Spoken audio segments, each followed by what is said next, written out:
So there's a little tiny spot down here right on the Mississippi called Davenport. And there's Davenport, Bettendorf, Rock Island, and Moline. These are known as the Quad Cities. And that's right on the border of Iowa and Illinois. And so we're actually really close to the Illinois border as well. The difference between Cedar Rapids and the Quad Cities, as far as distance, is about an hour and a half. But yeah, it's a great hub. A lot of traffic, a lot of traffic. Okay, okay.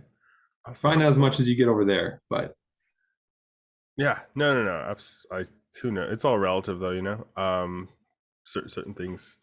Oh man, it just depends. But talk a little bit more about Cedar Rapids. So like, let's zoom in a little bit. Like, in terms of spots to live within Cedar Rapids, could you just go over a little bit?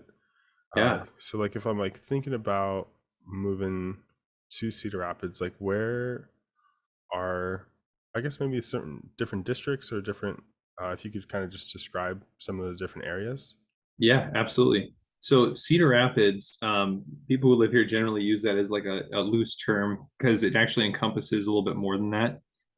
Except of course the people who live in Marion, they would be like, no, we're Marion, we're different, but you know, it's Cedar Rapids, like Marion is its own city. But they all kind of like have merged together over time, and there's been a ton of growth even over the last like 10 years. It's insane. It's just been growing like crazy. So basically, this little outlier right here that's kind of highlighted, this is actually considered Cedar Rapids. And then right next door to us, we've got Marion, and just to the north of us, a city called Hiawatha and Robbins. But they're all so close to each other that if you blink, you're going to miss the sign like on the side of the road as you like are driving down the street transitioning to the next city.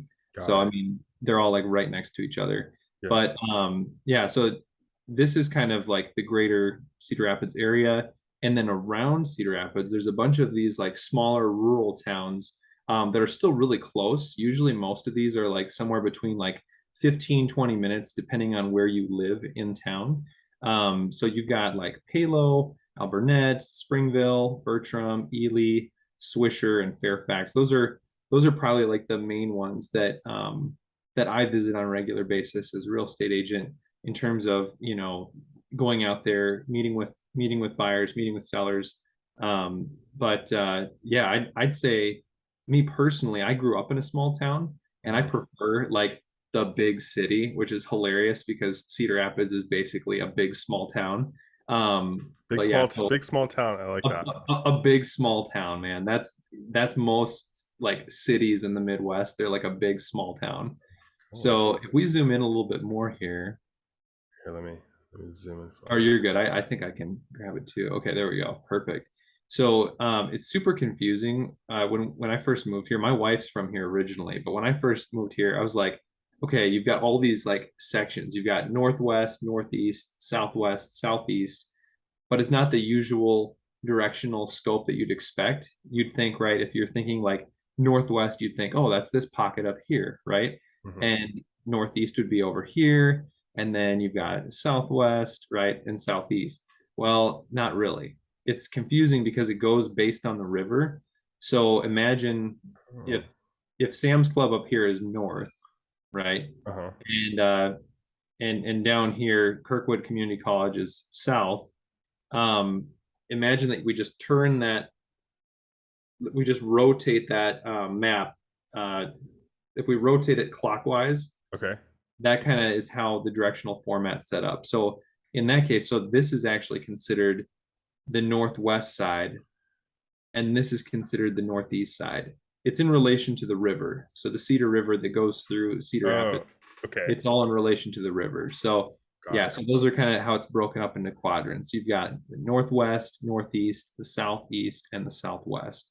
Got it. And everyone's got their own preferences. I think each part of Cedar Rapids has something different to offer. But my wife and I actually happen to live on the northwest side, and I've got friends that live all over.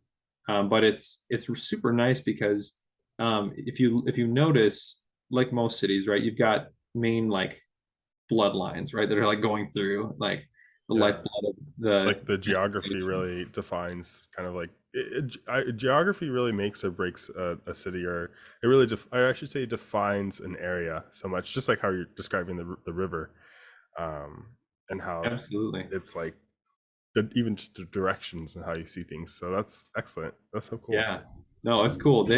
One of the really nice parts about this is that I love living somewhere where I can get somewhere quickly. I'm not a very patient driver. I should work on that, but I'm not like the most patient driver in the world.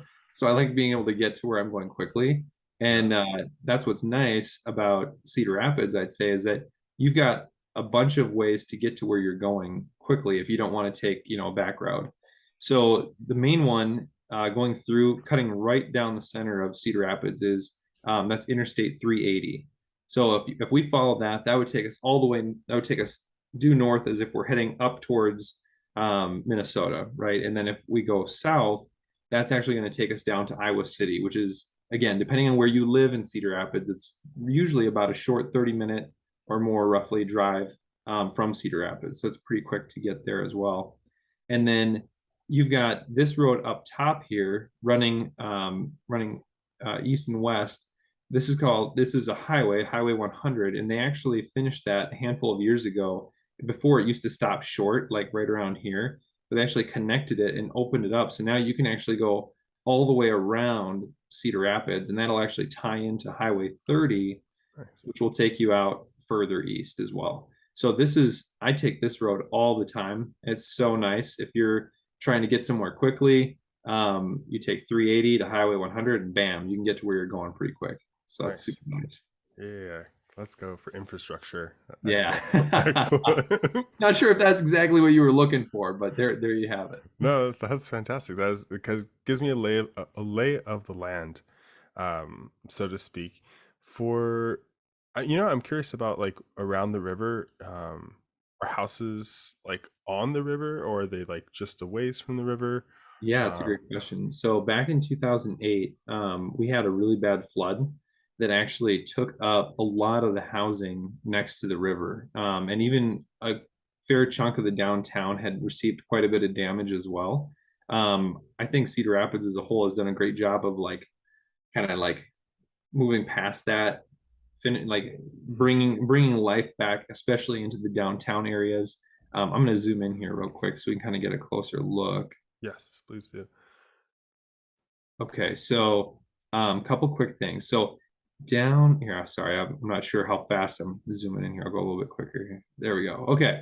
So this whole area right here between the Cedar Lake and kind of down here where it says New Bow City Market.